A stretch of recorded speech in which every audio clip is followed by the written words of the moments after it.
What up, cappers, gamblers, punters, hustlers, low baggers? It is Monday, March 25th at 11 a.m. Eastern Time, and you are watching the big show here. And I'm pumped, man. I'm pumped. We have a huge day today. The card is smaller, so we're going to be able to cap each and every single one of the games. But most importantly, tonight we have our poker tournament. Our poker tournament with Bovada, the SBR Poker Madness. And the winner of this tournament, and there's lots of cash prizes. Lots of cash prizes up for grabs, and I'll be in it. Whale Capper will be in it. We're also going to have Maxwell Smart talking NCAA basketball while we're playing. It's going to be great. Starts at 9 p.m. Eastern Time. Bovada. All you have to do is have an account to enter. I'm going to put the link right here, but the winner gets all expenses, flight, two flights to Minnesota, hotel for 4 nights, and tickets to the Final Four in the championship games. I'm going to lock that in right here. Here is the link. Daryl Lyle says, did the Madness show air this morning? No, they got this one day off. But hey, they got one day off, which they deserve, richly deserve. But Drew's still coming on my morning show. Max still be on the late show, so they care very, very much about us here. Todd Petkoff says, Jimmy, can Canadians play in this poker tourney? Sadly, no. You need an address outside of Canada to have a Bovada account. So sadly, no, which is heartbreaking, and I apologize.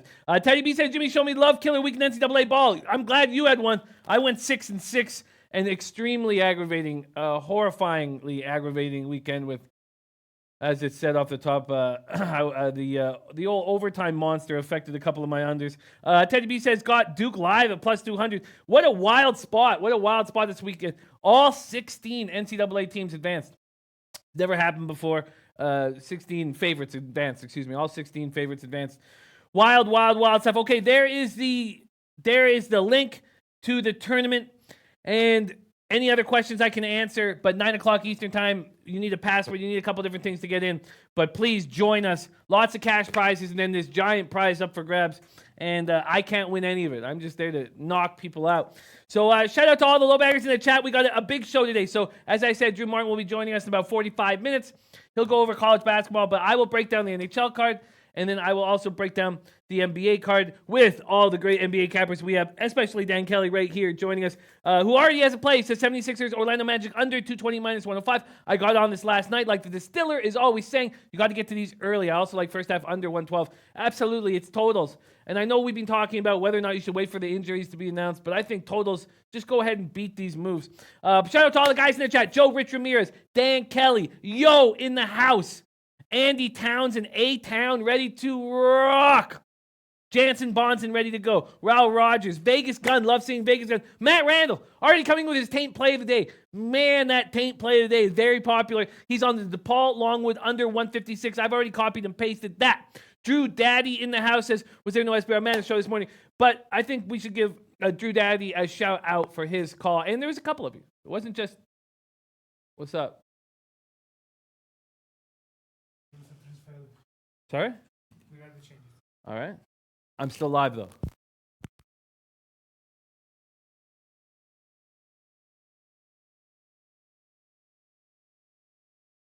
I'm back. Yeah, I'm good. Okay, I want to give a shout out to Drew Daddy, who, like a bunch of you guys on Friday, was on Oklahoma City Thunder. He put out a stat saying that the Thunder hadn't lost 5 straight since 2014, which I couldn't have cared less about, really. You know, I think every situation is different. And Drew Daddy was bang on.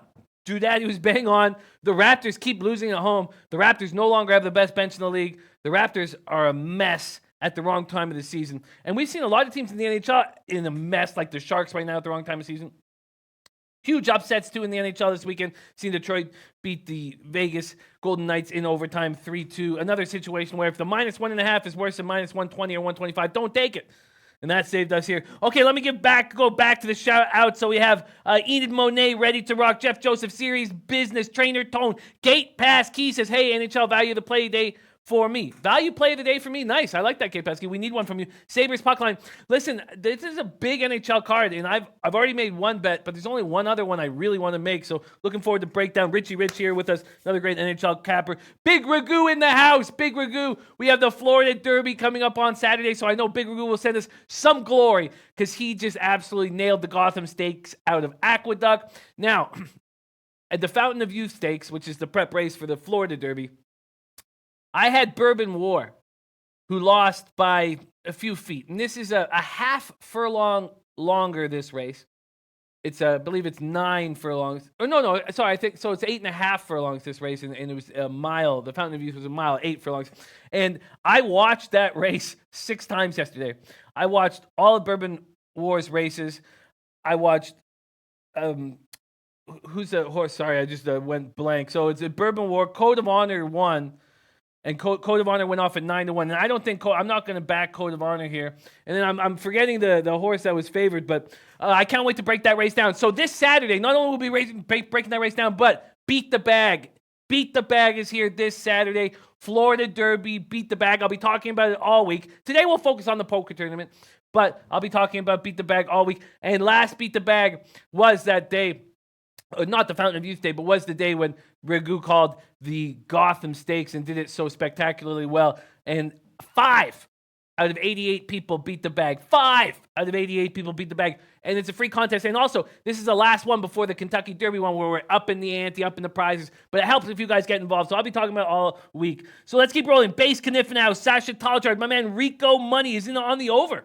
He's on the over, so he's going right up against Dan Kelly and Jansen. Upset the no Canadians in the poker tournament. I agree. Kobe Valentine says, what a great NCAA start for me. 28-1 against spread, 5-7 in parlays. Wow. 5 out of 12 parlays and 4-8 moneyline dogs. Yeah, he's been absolutely smashing it. Follow him on Twitter.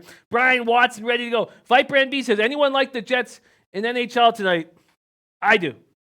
I like the Jets -1.5. That's not the bet I've made. That's the bet I'm going to make. But yes, I like them. Shout out to Island Tony, Carlos Perroge in the house, Sebastian Arnold, Cobra Sports 609. That's a new name. And shout out to Teddy B.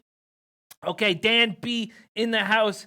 71% on straight bets during March Madness. Great job, Dan B. I'm not doing well. Leroy Flood, ready to go. Bleds W, ready to rock. Said I had a great weekend in NHL. I can think is, what would Jimmy do? Oh, that's funny, Bleds W. I'm so refreshed, though. I did win 6-6 in NCAA basketball, but I took the week off of NHL. I'm ready to rock. I feel good, ready to rock. We got Yo-Yo Street.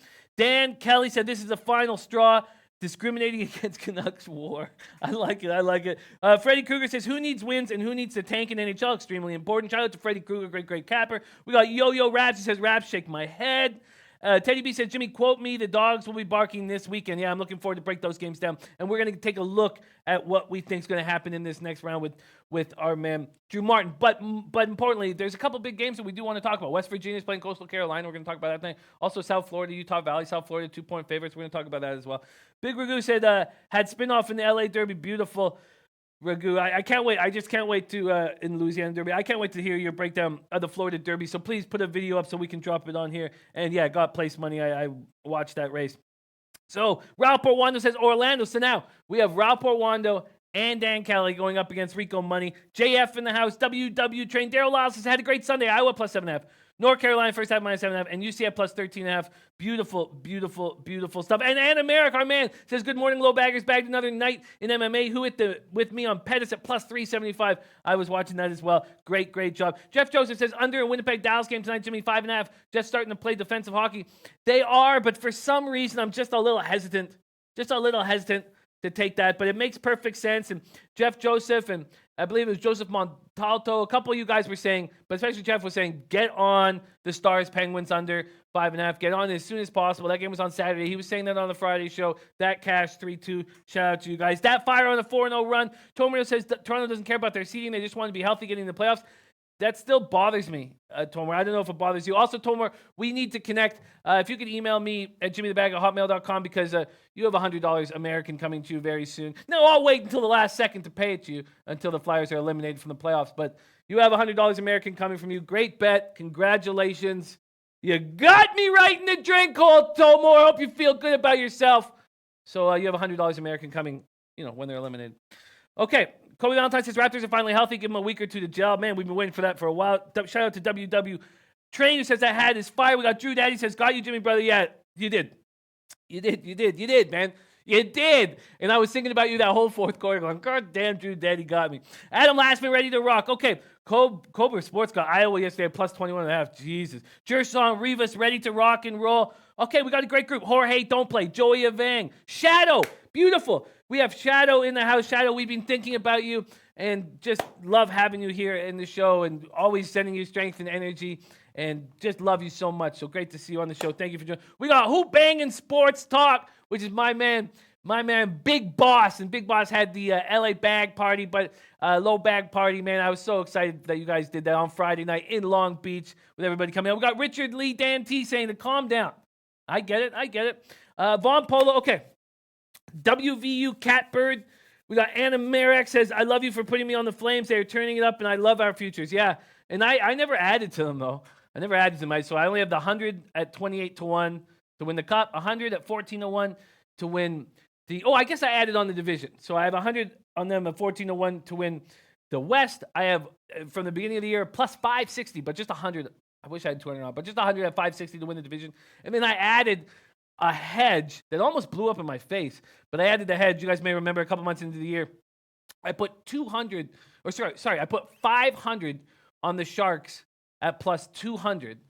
And I also made a $300 bet on the Flames at plus 180, which just, is just basically going to cover that. I'll make $40 on that hedge or whatever. But okay, and we'll go over all the Jan said, Jimmy, I just want 100K. We will go over all of my future bets because in the playoffs, I'm not going to bet as much. I have a ton of futures action.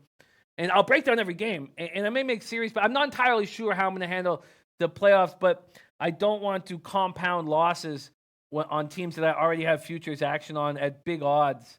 So I'm not entirely sure how I'm going to break that down. Okay, Kobe Valentine says the most shocking NCAA bracket since all number ones made it to the Final Four. If you didn't take a lot of dogs, everyone's bracket is live. Yeah, Don Rich says Houston was a big win for me. Okay, and Dan Kelly says, being a good guy, saving Jimmy the bag, the currency spread. Nice. It is nice. Okay, well, we've done enough of this introing. Let's see if I'm missing anybody else. Rico was cashing all week. Gate Pass Key says, Jacket's smart. Go all in. If they make a run for the Cup, great. But more importantly, if they don't make the playoffs, have a great reason to get rid of Tortorella. I agree with that. I dislike him very much. Okay, Luke Moonway liking Dallas Stars money line. Wow, so we're going to be going straight up. And Felipe Fernandez says, hello, Jimmy. I'm at work, but just couldn't miss the show. Shout out to Felipe Fernandez. Thank you so much. Means the whole world. Okay, Kevin Pine says, Virginia Tech taking down Duke. That's going to be a fun thing to talk about. Gate Pasky says, Sens will not be tanking. Playing for the jobs. Don't get their number one pick anyways. That's absolutely right. And who said, sorry, someone was saying like Bruins there. I missed it. Ron Crawford on the Calgary puck line. Daryl Lyle says liking Bruins. Barham Dog Jenkins says, Jimmy, how is your bracket? I think it's, I don't care. I'm not in a big enough cash spot. My two bracket contests are $30 and $50, so I really couldn't care less. I only do it just because I've been doing it for years. So I haven't even checked it. But I got Texas Tech. My Final Four are Texas Tech. It's pretty chalky. Other than Texas Tech, then Duke, Virginia, North Carolina, and I have Virginia to beat Duke in the final game. That's my spot. Shout out to Ziggy Balls. Okay. Kobe Valentine saying I'm leaning to Virginia Tech and FSU money line. I love that stuff. And let's get ready to rock. Let's get through it right now. Let's start breaking down this NHL card. Let's start. And thank you guys so much for joining us on this Monday morning. I know there's not a ton of sports, but I love these days. I think we're always quite successful on these days because we get to break down each and every single one of these games. And that's wonderful. Okay, let's get to work. Panthers at Maple Leafs. I've got Samuel Montembeault against Frederick Anderson. Let me know if you don't think it's going to be Montembeault in the house. Von Polo says, hey, Jimmy, is Bourbon War racing Saturday? You're damn right he is. But I'm a little concerned, and we'll talk about that race more and more as we lead up to it. But I'm a little concerned about that race. And although I love Bourbon War, and I think everything worked out for Code of Honor. I won't be taking Code of Honor in that race, but we'll talk about it. Wow, Jin Rummy says, huge NHL Saturday, plus 10 units of profit on underdogs. Wow, great job, Jin Rummy. Yeah, there was some huge spots. Lamont Williams says, hit max plays last night. Tweet out Virginia against spread, Oregon against spread. Love seeing that. And Daryl Lyle says, did you take Penguins as a dog on Saturday versus Stars free money? I did not, Daryl. I did not. I totally stayed off NHL. It helped. I had a tough week last week, and I just needed to be able to come back here fresh on Monday, ready to cap this whole card and be excited about capping it. So I took Saturday, Sunday off, and I'm ready to smash this NHL card. Let's get to it. Panthers at Leafs. Leafs coming off very disappointing 2-1 overtime loss at home versus the Rangers on Saturday night. Leafs outshot the Rangers 45-28. They've lost 5 of 7. The difficulties began when Jake Gardiner and Travis Dermott went down with injuries. Jin Rummy says Stars and Bruins today. Good luck. Wow, on Stars and Bruins. Interesting stuff, because I still really like the way the Jets are playing. Kevin Pine says I'm in 47th out of over 5K. Wow. And if VTech beats Duke, lock up that number. So, Kevin Pine, I will be cheering for you enormously. And sorry, what's going on with my man Topset? Says need some, oh shit. Okay, sorry. Says need some positive energy, going to the hospital for testing today. My results came out and was told to get to the ER at noon, freaking out. Oh, Topset, we will be thinking about you, because that's what, in 45 minutes. Elio, we love you so much. You're such an important member of our family, and you're so strong. So we know that no matter what they tell you today, that you're going to rise to the occasion as always and battle this thing. So whatever it is or isn't, let's not get carried away until you hear what it is. But we are thinking about you, everybody, all low baggers. Our man Elio Rodriguez, whom we love dearly. His son's been on the show as well. Son's a great rapper. So let's all just put in a little positive energy for our man Elio. Ugh, tough stuff, man. Much love to you. Okay. Let's keep rolling here. So the Leafs' difficulties began with the Jake Gardiner and Travis Dermott injuries. So Jake Gardiner was back on the ice Friday practicing. He was wearing a non-contact jersey, and Dermott's closer than him. Dermott supposedly will be back in a couple days. They definitely need them ready to go for the playoffs, because their depth on defense is not as good as they claim it is. Panthers coming off 7-4 home loss to the Bruins on Saturday night. They've lost 5 of their past 8 games, 10 points out of a playoff spot with 7 games left. Without depth forwards, Derek McKenzie and Dennis Malgin. To me, I think that, wow, the Leafs need this so badly. And the Panthers are just playing out the string right now. But still, I just, how can you take this Leafs at minus 205, which gives you a puck line of plus 127 or plus 130. Now, you know what? I do feel like, and Stephen Dollery says you will beat what you are going through. Man. Thomas says, I think there's a lot of value of Florida's team total at 2.5. I agree with that, but it feels like the Leafs should step up. Jeff Joseph said Leafs are so enigmatic, will not touch them right now. You know, I was at first thinking, yeah, why would we touch them? But they've got to step it up. And this Panthers team is just letting go. Randy Lockhart got a 5.5 on the total. I guess you bought down to it? Because it's 6.5. Even the 6 is a minus 145 to the over. You know, the Leafs have to step up here. Bleds W says, no value on puck line or money line, the under for me. Tom Marino says, Toronto knows they're in the playoffs. Tom Marino says, waiting for the playoffs. I think that they have to be able to step up here. But I hear what you guys are saying. Ziggy Balls leans Leafs. I feel like, without a doubt, they need to start winning some games moving into the playoffs. And this should be an easy one for them. But I guess I'm going to hold off. I guess you guys are right. Shout out to Joy. Joyner says, I hit my 16 moneyline parlay. Wow, Tennessee, North Carolina, Duke, Virginia Tech, Virginia, Houston. Yeah, if you took all 16 favorites, you would have got a plus 9,000 parlay, and that would have cashed. Yo says Leafs win today, but no value. I agree. But do they cover the 1.5? That's the question. Let's move on to Sabres Devils. Now, Kate Pasquis says Sabres puck line, which I find interesting. I really find interesting. The Devils are so much healthier than they were, and they're at home. They're in a nice spot to me. They're in a nice spot. Let's break down this game a little further here. Sabres coming off a 7-4 loss to Montreal on Saturday night, officially eliminated from the playoffs. They've been playing so bad. Dom Ricci, going back to that last game, says, I've still been watching Leafs, or not someone I'd be backing. Every night is a coin flip with them the last 6 nights. I hear that. Richie Rich's second home game have to take Toronto puck line. I'm with that, Richie Rich. Second straight home game. They're not playing well. I'm with R2D2 and Deathfire TV, I think, with this Devils game, but let's just stick with this Toronto game just for a second here. Randy Locker says, like Toronto, especially since the Panthers haven't won there in forever, but these odds are pretty steep for a slumping team. Jeff Joseph says, Leafs have not been finishing. They should have pasted the Rangers. They should have, but that was their first home game back, and, I am going to take the Leafs here -1.5. I am going to take the Leafs here -1.5. Yeah, you could say this as no value, but I see the Panthers letting go, completely letting go, and the Leafs need this badly. And if it's Montembeault in goal in his first time in Toronto, I think he's going to get touched. I mean, we're talking about a Panthers power play that's 27.3%, but Leafs have good penalty killing. They have a good power play. Panthers, I guess their penalty killings are similar, but I think Montembeault gets touched. You know, the Leafs outshot the Rangers 45-28, and they're not getting the breaks. And you know, you guys may find this as a play without value, but the Leafs at home, they've been home for a minute. The Florida Panthers have given up. I'm going to take -1.5 at +130. That's available at Heritage. -1.5 at +130, available at Heritage. So you all says Sabres Devils is a stay away game. Let's talk about it a little more. So Sabres are just 3-13-2 over their past 18. Second overall, 2015 draft pick. Jack Eichel scored a goal and assist in that loss. So he's 26 goals, 49 assists, 75 points, and he's not doing enough. And he's not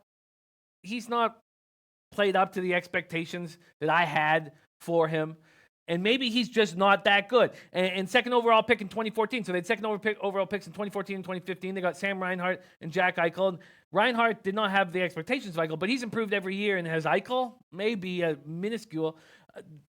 Reinhart, 42 points, 47 points, 50 points this year. He has 60 points. Sabres are without Jake McCabe and Matt Hunwick. Gabe Pasquis says Sabres look solid in Montreal until the end of the third. Jersey with players back, but will take more than 2 games to get organized and might play spoiler in their last 7 games. I hear that, but I also see, and Pepper says Huberdeau and Barkov are red hot. They are. I hear that, but I feel like this Devils team actually feels okay about themselves.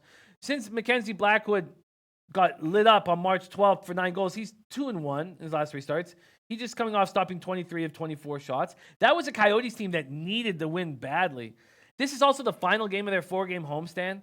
And look at all who they got back. Nico Hischier, number 1 overall pick 2 years ago. They got Kyle Palmieri, their leading scorer, back. They got their best defenseman, Sammy Vatanen, back. Also, Will Butcher will be back. If Will Butcher comes back tonight, because he was missed last game with sickness, they'll be completely healthy on defense. And look, they want to win, and the Devils are just disappointed. The Devils got a taste of success this year, and that affects teams. Whereas the Devils, that was last year. This year, they've been terrible the whole year, and now they feel a little bit better about themselves.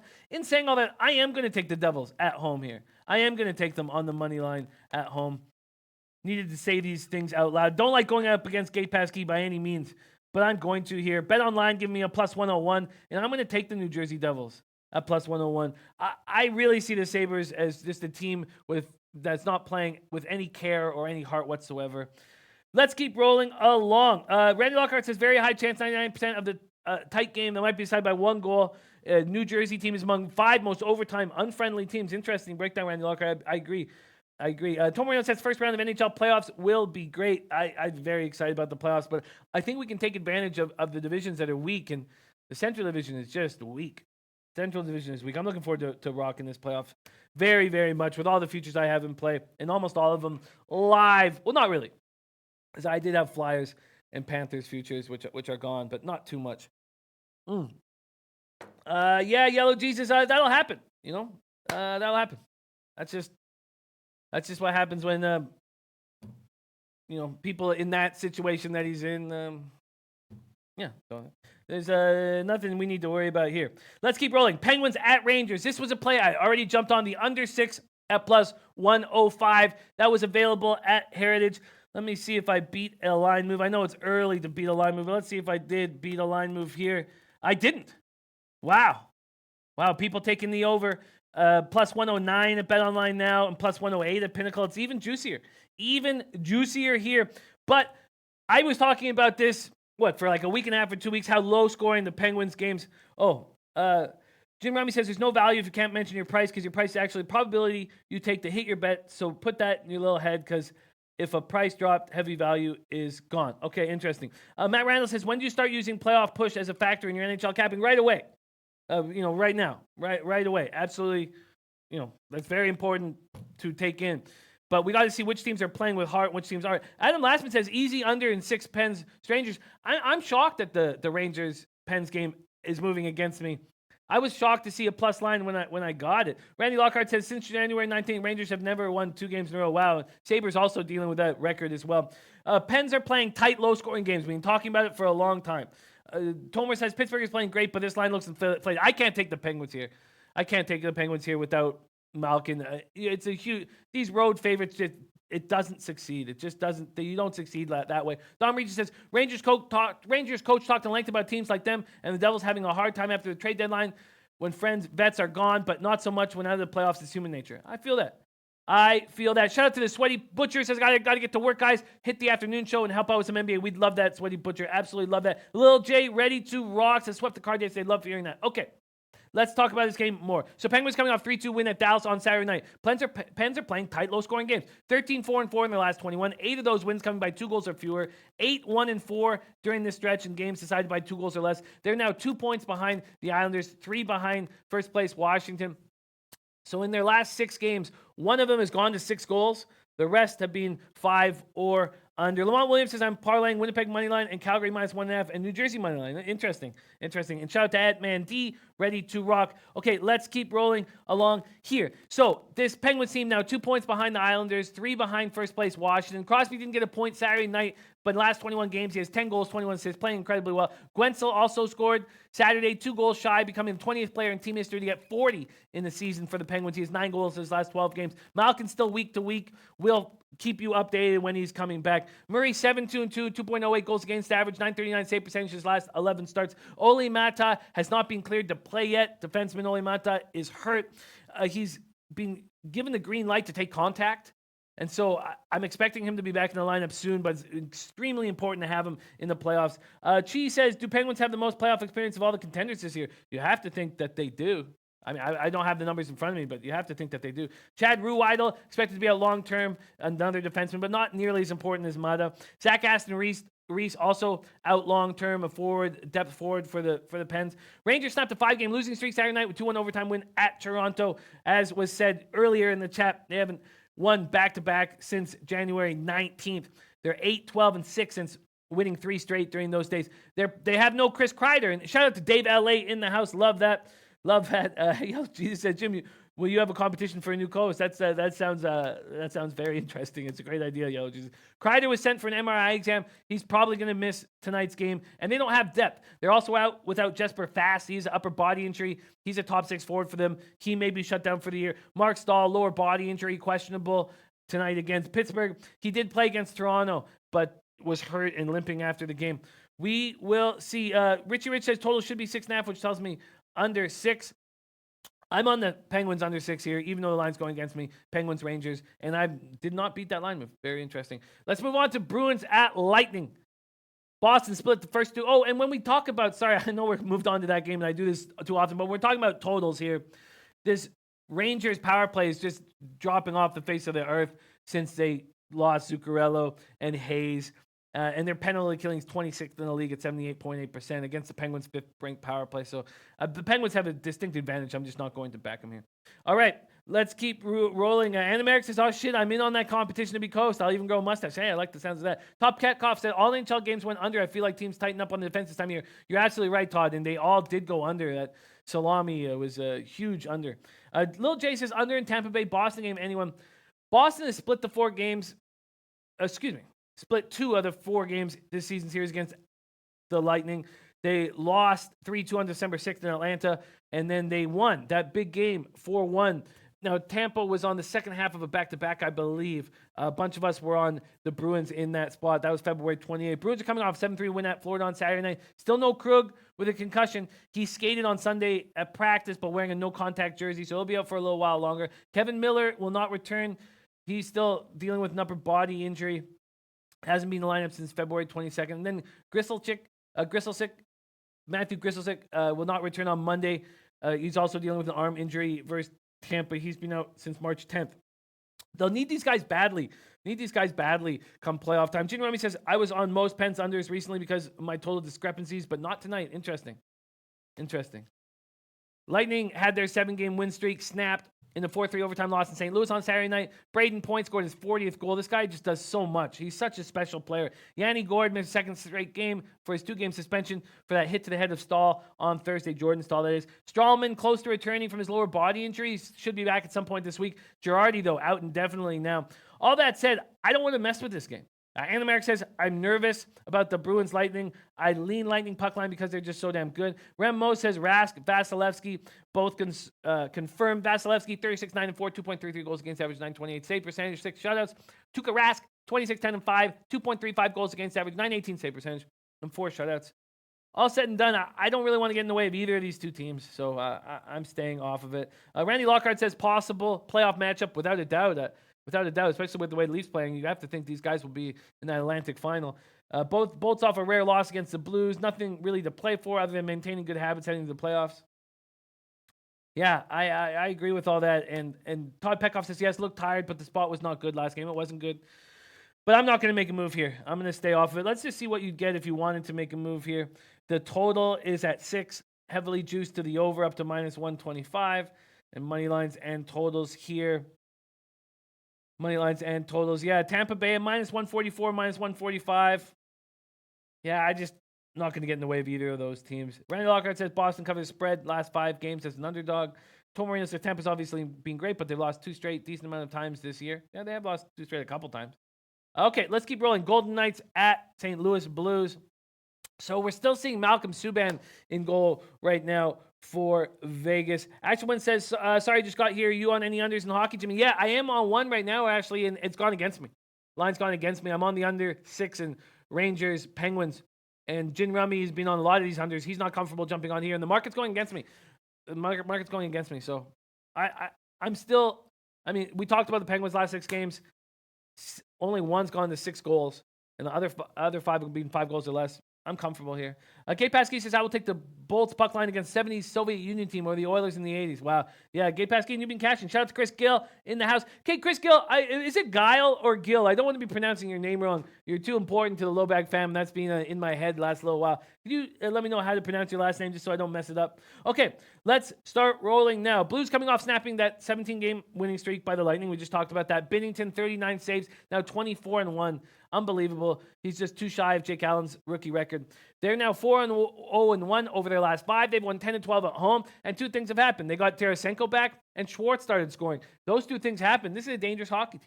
Blues are 16-8-3 against the top 10 teams in the NHL. 2 points behind the Predators for second in the Central with the game in hand. Still without Edmondson and Carl Gunnarsson, 2 bottom pair defensemen. They've been out for a long time. They seem to be fine without. Pronounce Gill. Okay, perfect, Chris. I just want to make sure I wasn't screwing that up. Knights are coming off a disappointing 3-2 overtime loss at home to the Red Wings on Saturday night. Very disappointing. Hugely disappointing. Now they're 5 points behind second place San Jose. I mean, they could have been 4 points back of San Jose with 7 games remaining. This is a third of 3 regular season meetings. St. Louis won each of the first 2, 5-3 in St. Louis, 4-1 in Vegas. Vegas are hoping that Andre Fleury will be with the team Monday when they face the Blues. They hope that he would be on the team flight, but there's been no comment at this point. He's missed the last 4 games with an injury, as well as being with his wife for the birth of his 3rd child. Max Pacioretty dealing with an undisclosed injury. You know, if Vegas buckles in either of these first 2 rounds against these so they have to beat the Sharks, then they'll have to play the Flames. Very, very tough. But I bet you Stastny and Pacioretty get hurt because they're brittle guys, and that would be what would hurt them here. Randy Lockhart says another possible playoff matchup. Blues are healthy now and have played very well since getting Tarasenko back. Absolutely right, Randy. Says Vegas coming off a bad loss on home ice against Detroit that saw the odds spike to minus 500. Ridiculous. Jim Ryan says, strange everybody talking about Tampa, but like 2 games ago, this chat was against the Bolts and you guys got nailed. Interesting. Yeah, which game was that, Jim? I mean, you have to take me back there. Animax says, is there a deposit code for the Bovada tournament? There's been no mention of that this time. No, there is not. There's no deposit code that we have as far as I know, but I'll double check that for sure. Jim Rome said Tarasenko huge to that team. He sure is. Lil J says, I'm leaning Vegas. Richie Rich says, tough game, St. Louis versus Vegas. I lean Vegas here in a tight one. Let's take a look. But without Pacioretty, I mean, then you don't have that second line that's been so scary to play against. Let's take a look here. We got Vegas, St. Louis. The total's at 5.5, juice to the over. And St. Louis is a minus 127 favorite. So there's been a 12-cent line move since the opener on St. Louis. Opened at minus 115 at penalty line. Now minus 127. Okay. Versus the Hurricanes. You're right. You're right. And I was on the Hurricanes on the money line in that game. That was when the Lightning were on the second half of a back-to-back. And yeah, and I thought I was in good shape until Lightning took over in the third period. I mean, it was 3-2 Carolina in that game. And I was like, oh, this is going to cash. But you're absolutely right, Generally. I think that was situational, though. And Gate Pass Keys being all over these Lightning nonstop throughout. Wow, Gate Pass Key says Vegas Blues getting a shootout tonight over 5.5 and Blues puck line. Wow. Adam Lastman's on Blues. Randy Lockhart says sharp line move detected in favor of St. Louis. There has been. Tormento says St. Louis is playing well, but I think they're overrated off the win against Tampa team, not playing as well recently. I'm on Vegas. I would wait till Pacioretty's in the lineup because they need that second line rolling. That's been a key to their success. At this point, I'm not making a move on this game. Now we get to the Predators at Wild. The Wild have been a tricky team to cap of late. 2-5-1 over their past 8. Now on the outside looking in for a playoff spot. Coming off 5-1 loss at Carolina on Saturday night. That was just on the heels of them looking so good in Washington and costing me money on Friday night, winning 2-1. Very tough team to cap. I mean, Zach Parise missed the Carolina game. He took a hard hit from Tom Wilson the night before in Washington. He's their leading scorer. When you have a leading scorer like Parise and you're counting on these old guys like Parise and Eric Stahl to produce offense for you, you're in a tough spot. You're in a very, very tough spot. Ziggy Ball says I'm on Memphis Grizzlies +6 and Nashville Predators -125. So Ziggy Ball's taking the Predators here. Joel Eriksson Ek, lower body injuries, their third line centerman. So he's been out. There's no timetable for his return. Predators are coming off a 5-0 beatdown in Winnipeg on Saturday night. Very tough to trust a team like the Predators, who are 30th in the league with a 12.8% power play. They just can't score when you need them. Randy Lockhart says, Wild are desperate. Preds are still chasing the Jets off a bad loss. Nashville moneyline. Interesting. This is a tough game, and both teams have been difficult. The cap. Preds continue to be without depth forward. Zach Ronaldo, Mika Salamaki, and Hamuse, but they've been out for a long time, so they're pretty much comfortable with them being out. Blues are now 4 points behind the Jets, 2 points ahead of the Blues. All that said and done, another spot where I don't know if I want to make a move on. And I've been saying these games out loud so that maybe I'd be able to make a move at some point. But here I am making a move. I am making a move on the Jets -1.5. I think that they're rolling right now. They see the Central Division crown right ahead of them. All they have to do is reach out and get it. I don't care that Bishop's been spectacular, and he has been. But Hellebuck now, back-to-back shutouts, first 2 shutouts of the season. And this is just a Jets team that I trust.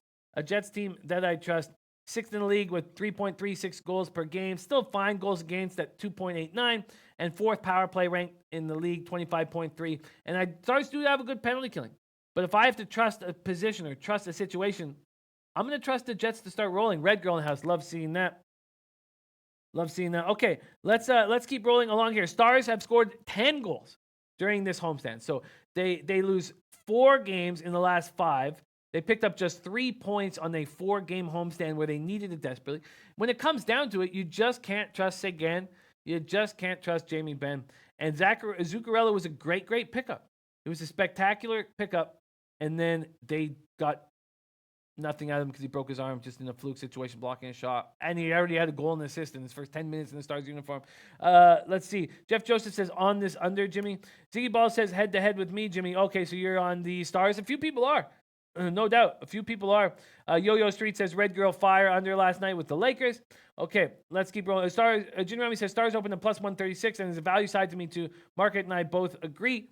Let's see. And this is the one sport where I have less fear going up against the market. Randy Lockhart says this game screams under. I still don't trust the Jets defense, even though Hellebuck coming off 2 straight shutouts. They did get Morrow back, but no Morrissey, no Bufflin. They've won 5 of 6. They're 4 points clear of the Predators. Kyle Connor scored his first hat trick. That is another team that's now got 2 lines that are rolling. Should have 3 lines rolling, and I expect them to at some point. Kevin Hayes scored a goal, assisted on all 3 of Kyle Connor's first hat trick of his career. Torino says Stars lost to Pittsburgh was huge. They needed that game. Not sure they bounced back. I am on the Winnipeg Jets at -1.5. I've not bet this yet. Richie Rich says Winnipeg at home. I love it. Winnipeg, no home losses head-to-head last 5. I agree. And I'm keeping this simple and not letting the market dictate things, although it's extremely important as we've seen Jim Remy make it. You got Moss says, yo, Jimmy, let's get to work. Let's get to work. You got Moss. I'm on the Jets -1.5. Let's see what I'll get here quickly. Point spreads. Winnipeg Jets. I'm getting a huge score too. I just think this is very worth it. +190 at 5 dimes. +190. -1.5. +190. And as I said, the records will be back in action this week. I can't wait to have them back in action. Ziggy Ball says, no, I'm on Predators, Jimmy. Yeah, I knew you were on Predators, but so I'm not on the Wilds, so I thought you said that I'm against you. Jim Remy says, I have a sample of 4,000 bets this year to measure market of any sports, and I can tell you, going versus the market is not profitable. Yeah, no, I hear that. I hear that, absolutely. But I am profitable in hockey. Leave that there in NHL. So I beat NHL every single year. And Jim Rummy, you're extremely sharp, and you keep us sharp. But I beat NHL every single year, and I don't just marginally beat it. So I'm going to stick with it. But I love your stuff, Jimmy. I mean, no doubt. Day Junior Smile says NHL being hard this year. Jimmy, can't wait for MLB season. Well, my fear about MLB has held me back from the study that's required to get the season started. That's how bad I did last year. Okay, let's keep rolling along. Kings, Flames. Now, this is actually not a spot where I think the Flames -1.5 is a slam dunk. They're just playing such good hockey, and there's letdowns along the way. You'd be getting -115 or -120 with the Flames, and I just don't want to jump on it. The Kings scare me a little bit. They're a little better offensively than they have been. Flames coming off 3-1 home victory over the Canucks on Saturday night. Giordano, third defenseman, 35 or older to get 70 in the season. Very incredible. The captain, Giordano, stepping up in an enormous way. Huge part of the reason why they're about to take care of business. They're also the first team since 2000 and 2001 Pittsburgh Penguins to have 5 players with 70 or more points. That was a surprising stat. They've now won 6 of 7, 6 points clear of second place Sharks. They are going to cash, and I made that an official play on our show here. Flames to win the division at +560. So that's going to be nice for my action here. Okay. Jin Rummy, all I have to say is you're extremely sharp, man. You're extremely sharp, but I'm just going to keep doing what I do. And that's what's great about this show. We're going to have all sorts of different guys capping it differently, and that's what's up. So, all right, let's keep rolling. Sam Bennett out third time in the past 4 games with an upper body injury. I expect him to step up sort of the way Sam Reinhart has stepped up. Now, Bennett was a 4th overall draft pick compared to the 2nd overall draft pick that Reinhart. But I expect more from Bennett moving forward. So he came back from that upper body injury on Thursday. He'd missed 2 games, came back. He couldn't make it out through the game. Kings are coming off their 2nd straight win, 4-3 shootout win. They have the fewest road wins in the Western Conference at 12. They're only missing Brendan Leipzig, so they're back to being a healthy squad again this year. And so I'm just not going to jump on this spot with the Flames. And actually, Win says you only on 1 under so far, Jimmy. I am only on 1 under so far. And let's keep rolling through here. Red Wings at Sharks. Another stay-off game for me. It makes me uncomfortable. Eric Jones liking the under 6. I do not trust unders anymore with this King squad. They used to be a team we could absolutely trust, but now they're 29th ranked penalty killing at 75.4%. And they're scoring a little more lately. So with all that said, I just can't trust them anymore. Red Wings at Sharks. Sharks coming off 4-3 overtime loss to Anaheim on Friday night. They've now lost 5 straight. They've allowed at least 4 goals each of those past 6 games. Joe Pavelski, 37 goals. Did not play Friday to a lower body injury. He's questionable. They need him ready to go come playoff time. Erik Karlsson won't return to action back on Monday night. He's practicing with the team, but his status is unclear. Jim Remy, I love this stuff. I absolutely love this stuff, and this is why we work great as a team all together. Karlsson, so he'll be back on playoff time. Gustav Nyquist again will face his former team. He scored the first time he went up against them. Red Wings coming off that surprising win, and they also have brought up former Michigan State center Taro Hirose. So he's got a point in all 3 of his games, entry-level contract. This Red Wings team is going to be good next year, and I'm going to get on the over with them. Now, I'm on the over with them here in this year at 71.5, which is likely to lose, but it's not quite over yet. David Mendeville on Sharks money line. What would you get on Sharks money line? Is there any? I mean, they got to be huge favorites. Let's go money lines and totals. Here we go. San Jose. Oh God, -365. You're not going to be able to make a living doing that. Okay, so all that said, I'm not going to make a move here. The Red Wings are beaten up. 2 of their 4 best defensemen, Green and Daly, have been shut down for the year. Also, they may get Jonathan Eriksson back. They're without Abdelkader Rasmussen and Jacob Delarose to injury for those forwards, but they're still playing okay hockey. All that said and done, I'm only on these plays. I'm on the Leafs minus 1.5 at plus 130. I'm on the Devils money line at plus 101. I'm on the under 6 and Penguins Rangers at plus 105. And I'm on the Jets minus 1.5 at plus 190. And when I break this down, I really don't know if there's any other spots that appeal to me at all. At this point, there's no leans. I'm not sitting here saying, I'm leaning against this. So those are my 4 plays in NHL, and I'm not sure if there will be any additions.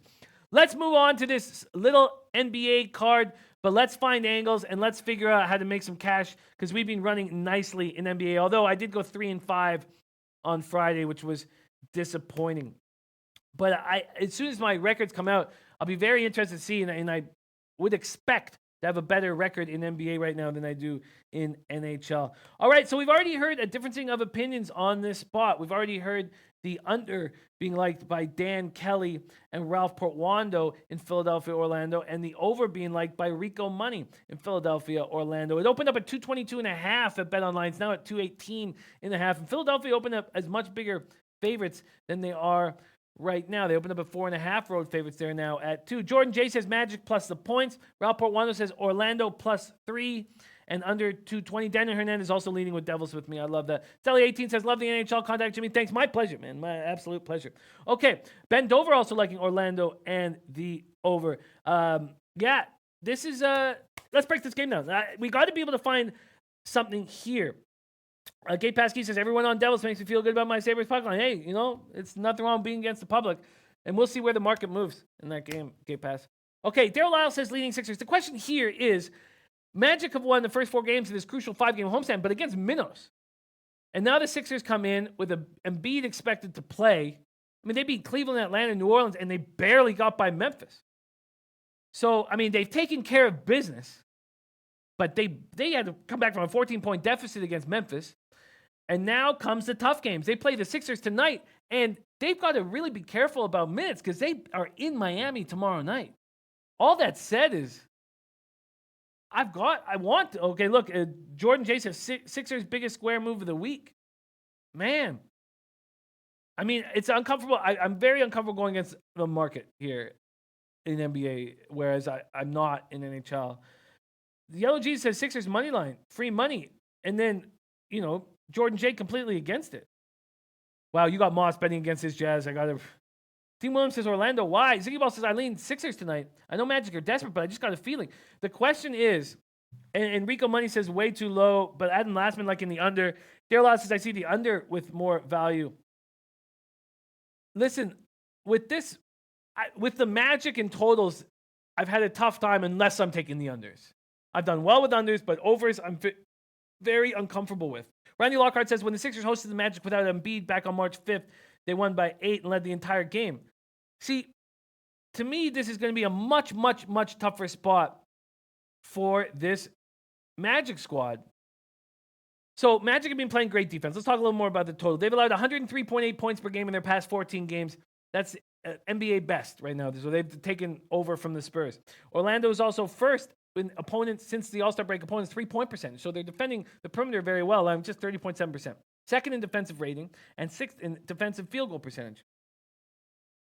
Jordan J says, what's the bet percentage on the Sixers? I don't have that up right now, but if you guys could grab it, that would be great. Jordan J, I hear what you're saying. Richie Rich says the 76ers line is bait. Trust me. Listen, the market's clearly telling us something. Viper MB says 76ers got to prove themselves. This is a game they have to win. Travis Eaton like Orlando first quarter. That's been really nice. Joey Jack coming off his great weekend in NCAA. I'd like to hear that.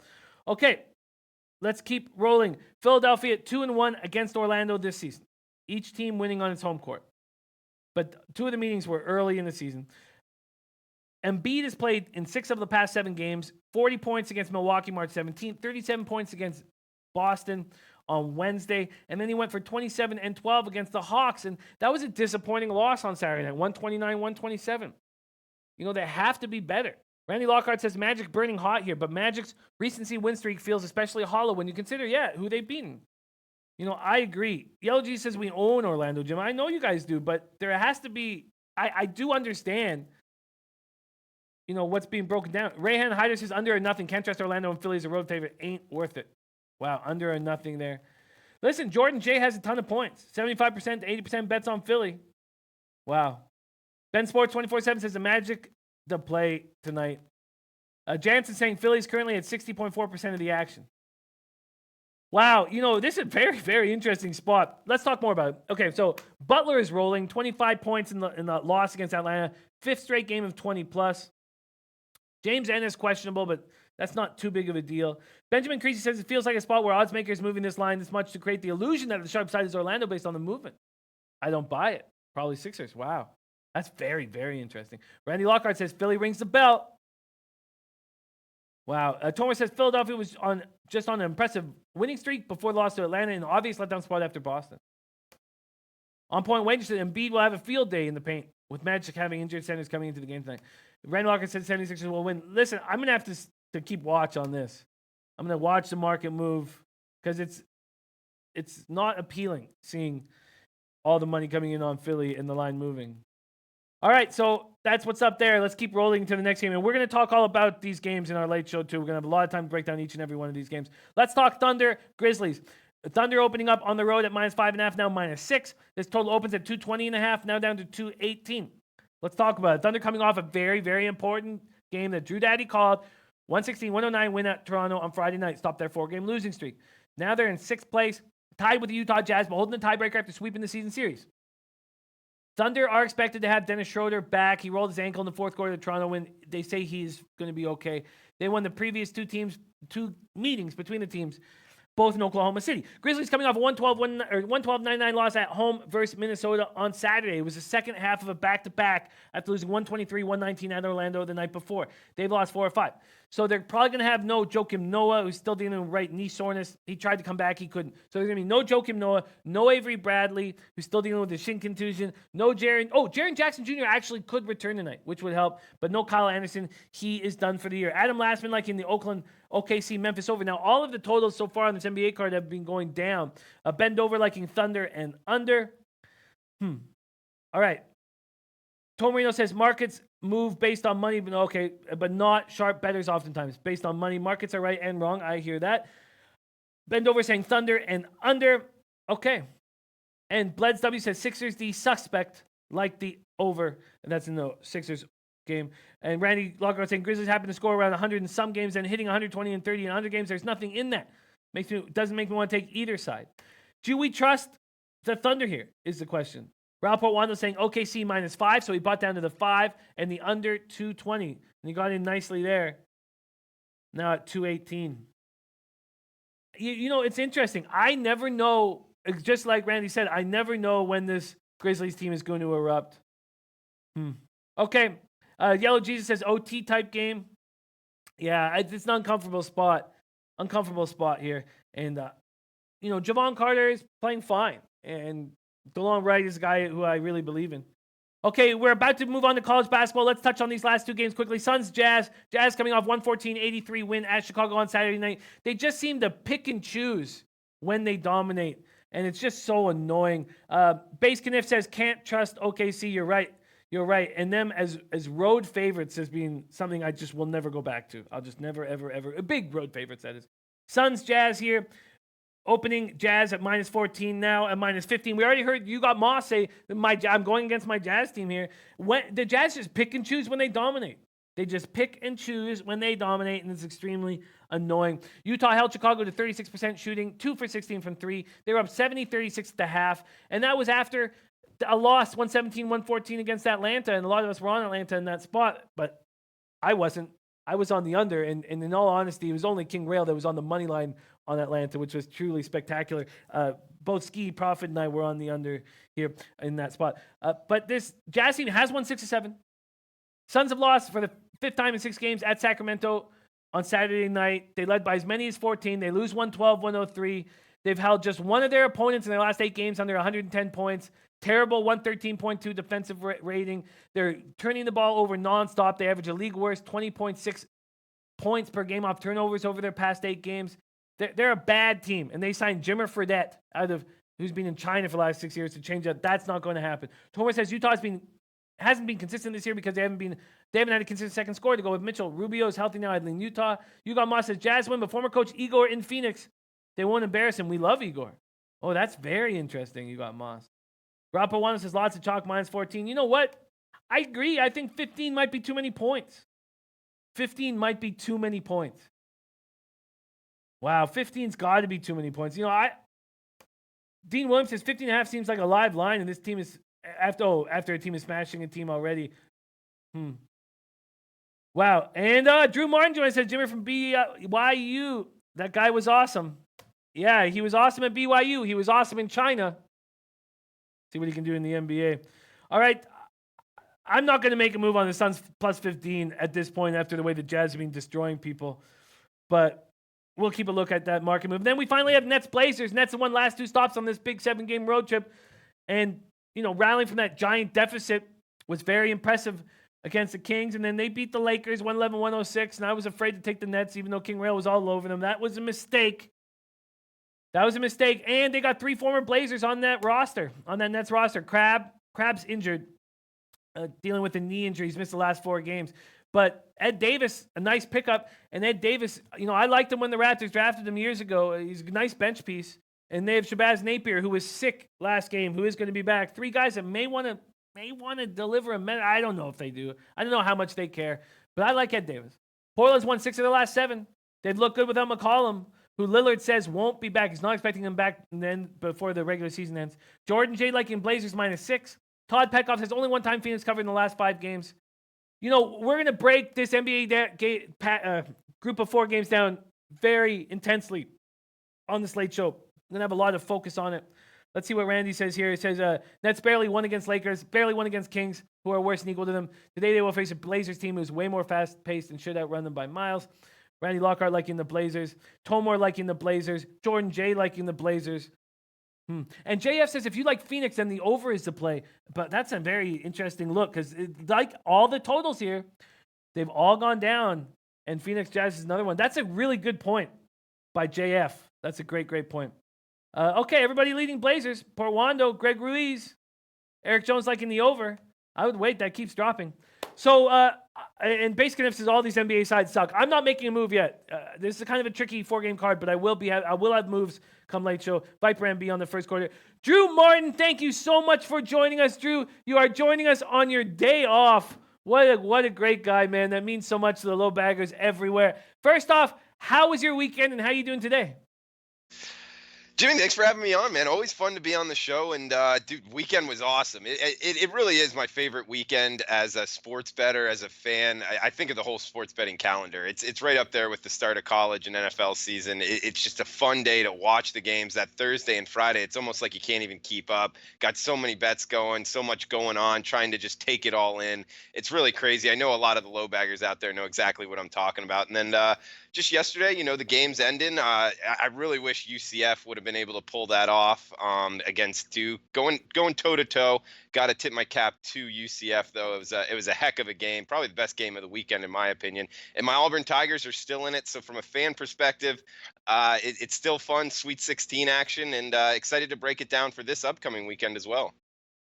I'm excited too. And just looking at it quickly, Florida State +7 is extremely interesting. Virginia -8 I find appealing just from looking at it, and Virginia Tech +8 I find those 3 just jumping out at me right now.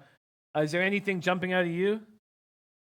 On Thursday's slate, you know, when I just break it down, man, that Texas Tech Michigan game, both of those defenses, I find it tough to get into the mid 120s. So my initial look is towards the under on 125.5, 126.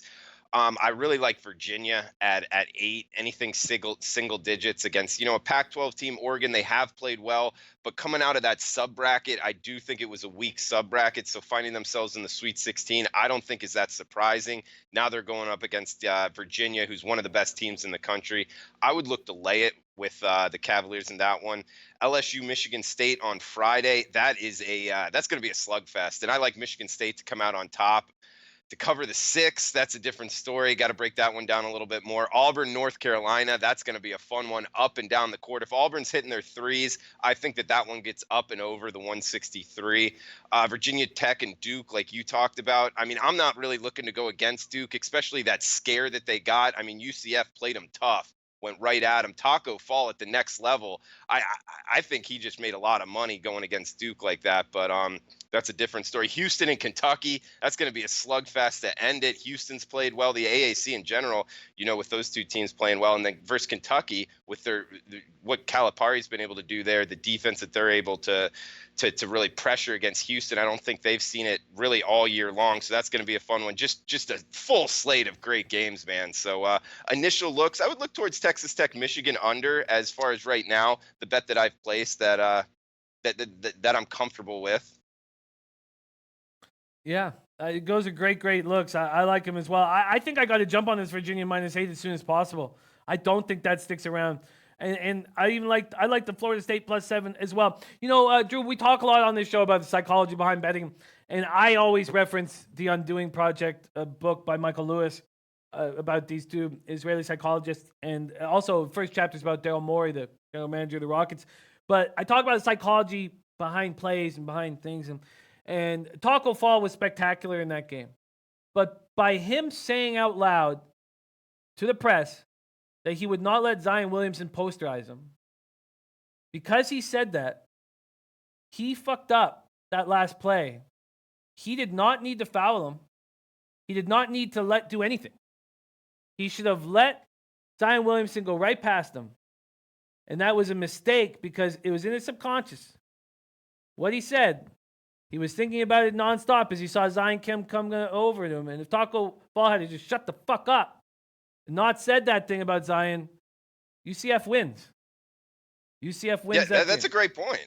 And the psychology behind it, Jimmy, as far as a lot of times with athletes, it's better just to kind of keep your mouth shut and let the play on the court, dictate how it goes for you. And Taco played a great game. I mean, that point that you're saying is correct. But overall, man, he played, especially in his last two games in the tournament, he wanted the ball. He was aggressive when he got the ball. In his athleticism, it seemed to improve, at least in my eyes, from really all year long this year and last year. So, again, it's an interesting concept as far as how he'll do in the NBA. I think he's going to do really well. I don't know. How do you feel? You know the NBA a lot better than I do. I think he's going to be great. I think he's going to be really fun to have another 7'7", well, not another, but another guy at that height. I think he's going to be a great asset to the NBA. I love him. And George Cruz says he didn't foul him. I think that was a foul. I think that was a foul. Yeah, that last one was definitely a foul. But there was one earlier, like either his second or third foul, where he was pretty much straight up. And I know he's a tough guy to officiate, Jimmy, but I do think that they were a little bit too ticky-tack with him early on when I think it was either his second or his third foul, where, it's tough to kind of tell with a guy that tall if it is a foul or isn't. But I wish at least in the NBA, I hope they let him play a little more. Yeah, and I imagine that will happen. But how? They didn't just let Zion Williamson walk in and dunk that. I couldn't believe what I was seeing. Like, I mean, you want them to hit that dunk. You want them to go right in. That's a gift. But we can talk all about that. And I agree with you. I wish UCF had have won that. I don't have Duke winning the tournament, so that would have been a nice little spot if that had happened. But and just watching that ball bounce around the rim like that, it's just, God, sports is so spectacular and exciting and horrifyingly aggravating. And but there was a wonderful, wonderful, wonderful game. So quickly, I want to move on to today's games, but you didn't like initially when I said Florida State at +7. You don't feel like that's a nice spot, or you think Gonzaga is a juggernaut? No, I mean, I like Florida State plus the points for sure. I think that their defense, long and lanky, and when you look at Gonzaga, who they've gone against, who they've struggled against, it's more of the Florida State caliber of athlete. And Florida State coming on of late, they're playing their best basketball of the season right now. What they were able to do to Ja Morant down the stretch and just the way they're able to play defense. I don't think Gonzaga's seen many defenses like this for quite some time. So yes, I like the plus points with Florida State. They can hit their free throws as well. Keep that in your back pocket in this price range. If it comes down to 8-6 points there, I like having Florida State. Gonzaga can hit their free throws as well. So I don't know how much that will come into effect. But yeah, mostly because of Florida State's defense and Gonzaga going against that, I do like Florida State in the points. Yeah, but not nearly as much as Virginia Tech in the points. Virginia Tech, I haven't bet that game yet. I like, Virginia minus the points. Virginia Tech versus Duke. I haven't really analyzed that too much. I'm not clamping at the bit to go against Duke after that scare that they just got. I could see them coming out and playing with their hair on fire here and could be blowing the doors off of Virginia Tech. So I doubt I will get there with Virginia Tech plus the points. Yeah, DJ Big Boss says Duke is woke now. They smashed the next game. Interesting stuff. Okay, I love it. I love it. You got Moss saying Gonzaga on a different level. I mean, we're going to talk about this stuff all week with you because the games really aren't that big. But I did want to touch on a couple of the games, just West Virginia and South Florida, unless you have anything else you're interested in. Let's talk about Coastal Carolina, West Virginia. It was 9 o'clock before this show started. Or sorry, 9 o'clock. Fuck. Sorry. It was -9 before this show started, and now it's at -10 against Coastal Carolina. This total stuck at 157 since it was released. 157, 157.5. You have a feel on this Coastal Carolina, West Virginia spot? Yeah, the Chanticleers. A couple things about them, from the Sun Belt here. They can defend the three very well. They're a good offensive rebounding team, and they go to the free throw line a bunch. A top 40 team in terms of how many free throws they equal into their overall offensive output. So they're a team that finds themselves driving to the basket a lot and getting fouled. And we know that West Virginia likes to push the pace in terms of defense. They're a top 5 teams in terms of defensive pace of play, so the opposing teams get a shot off very quickly against West Virginia. So I think that Coastal Carolina's possessions will be there'll be a lot of them, and there won't be a lot of time off of the clock. So that makes me look towards the over. From a side perspective, when we look at West Virginia and Bob Huggins' coaching job, this is a team that went 4-14 in Big 12 play. And it just talent-wise, it wasn't there. In their half-court offense especially, West Virginia doesn't have that much offensive talent, in my opinion. And when you look at their last 6 games, they played Iowa State, Oklahoma, Texas Tech, Kansas, and then Grand Canyon in the first round here. They went 4-2 against that schedule. That's 4 tournament teams. They went 4-2 against that schedule. That's pretty impressive. They're playing their best basketball down the stretch. So West Virginia as a side is something I would look towards, but even more so with the more possessions I'm projecting in this game, I could see this game going up and over the total and add in the NIT kind of offensive rules changes here, helping the offense. I like this game up and over the total, Jimmy. Up and over. Interesting. So we have 4 quarterfinal matches here in the CBI. And the other one, I mean, DePaul's a huge favorite. We can talk about Longwood DePaul. Man, I was on the bottle last night, Drew, and I was pumped up after that basketball game, and I was very angry after the Anteaters game, and so I stuck around and I watched the Longwood Lancers female softball team, and I'd be lying to you if I said I wasn't aroused all game long. I've never watched the full game either, and I did. But let's move on to this CBI spot, Utah Valley, South Florida.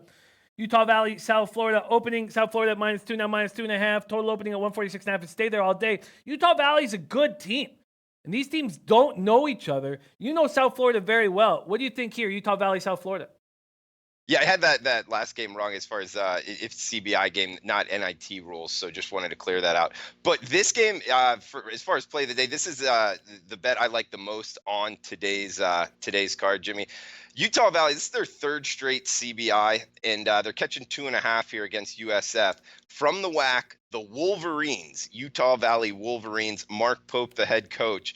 They're one top 100 win all year long, so their strength of schedule really isn't there, but motivation is. And it's a team that hits their free throws 73% on the year, 2 and 3-point field goal percentage is very good. So this is a team that's offensively very efficient. USF does turn their opponent over a lot, and that's where Utah Valley does struggle.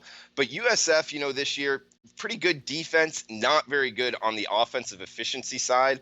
So offensively, not one of the top teams, not something I'm really looking to back, especially as we get down the end of the stretch in tournament time. They do struggle with their free throws. So in this price range, that's kind of a red flag there of teams. I'm not really looking to lay a 2.5 or a 3-point spread when they can't hit their free throws. So offense in general, a team that does struggle.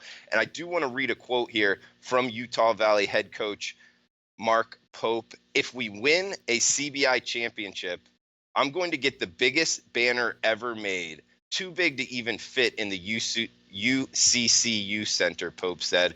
I might drape it over the top and have it hanging down on both sides. We want to win this game. We want to win the CBI. This is a motivated bunch, a motivated head coach. They've been practicing hard. They are going to have to go on the road. But I will take motivation over talent in these lesser tournament games. I like Utah Valley plus the points. Wow. That's a great breakdown, Drew. Very, very interesting breakdown. Man, Benjamin Creasy talking about paranoid about that Tennessee turnover after turnover stretch. Oh, God. Losing that under. I stopped. I just shut down for a few hours and oh, God, I didn't even want to talk about it. But I hit a dark place, Drew. Hit a dark goddamn place. I like that breakdown quite a bit. With Utah Valley. Utah Valley's been very good all year. So you're leaning towards the over in Carolina, West Virginia. You're leaning towards Utah Valley up against South Florida. And then I don't know if Max was really good with Longwood all year. And did you take a look at any of these other games on the card, or are you just focusing on those two? Yeah, I really just got those two. I know Max is like this Longwood team. I guess just a couple of years ago, they were in the Ken Palm ratings. They were like 350 out of 352, but they find themselves in the postseason. So they've been able to turn the program around, and he's loved them. So I'm sure that he would like them plus this big number here against DePaul plus 15. But no, really, those are the only two games I bet. So I'm just sticking with the Coastal Carolina, West Virginia over the total, and even more so the Utah Valley side. Oh, I love that. This has been great, and we're excited. So let's get you, depending on, the amount of time we have to break these games down. We have a big NHL card, but we have a smaller NHL card tomorrow. So I'd like to get you on a little bit early to break down these games coming up in March Madness, especially the Thursday, because we won't have you Thursday morning. I'm going to make a move, though, I think, in the next few hours. I think I beat a line move, especially with Virginia -8. I just don't see how that stays there at all. So I'm going to jump on Virginia -8 as soon as possible. But I loved your breakdowns, Drew. Thank you so much for joining us. Where can we find you on Twitter, and what shows are you on this week? Yeah, thanks for having me. Max and I are on SBR Madness, just talking college basketball all week long, tomorrow through Friday, 9:30 a.m. and 4 o'clock Eastern PM, Tuesday through Friday. And also the poker tournament tonight I'll be on. You can always follow me on Twitter at Drew Martin Bets. Feel free to ask any questions, anything you want to hear on the show. So yeah, Jimmy, best of luck with your bets, man. And excited to be breaking down the Sweet 16 with you, man, all week. So thanks for having me on, bro. Oh, it's absolutely our pleasure, and I can't wait to be in the poker tournament with you as well. Big poker tournament tonight that we're pumped about with Bovada, and I put the link here a few times. So it's at 9 p.m. Eastern.